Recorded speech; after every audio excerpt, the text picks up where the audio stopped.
Pero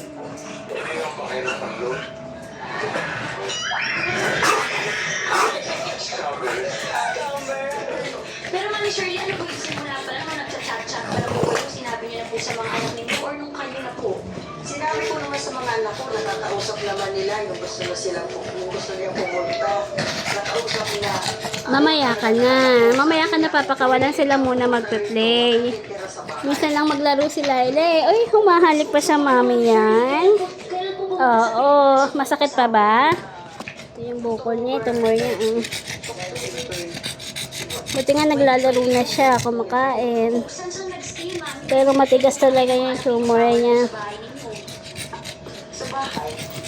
Sa bahay pa rin. Importante masigla ka ha. Kasi sabi ng doktor, hindi ka pwedeng operahan ng ng hindi delikado Baka daw sa operating table pa lang.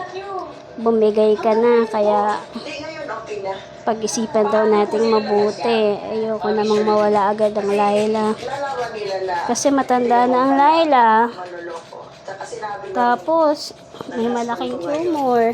pupunto ba ako dito kung lulukuhin ko ang mami mo na Importante, naglalaro ka, kumakain ka na, saka umiinom ka na, hindi ka gaya nung last 2 weeks, hindi ka umiinom, hindi ka kumakain. Ngayon, masigla ka na ulit. Papagaling ka, baby, Wala nang ang ngipin yung Laila ko, Tingin mo na. Tingin mo na sa walang ngipin. Patingin lang sa walang ngipin. Patingin.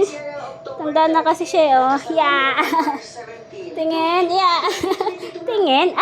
Walang ngipin ng baby sa harap. Shake.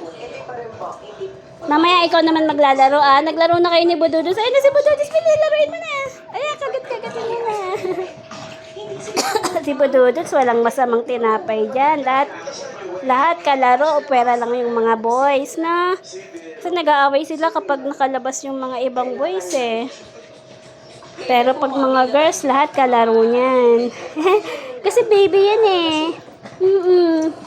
baby yan ng mommy. Ayun, ayos naman yun. Oo. Tapos, ginawa ko Yan ang aking, bully. Literal na bully, niya yung bahay ko. Kaya mahal ng mami, Taka naman, nagkapatunog na naman ng ngipin yan. Hindi sila pwede sabay-sabay maglaro. Nag-aaway talaga,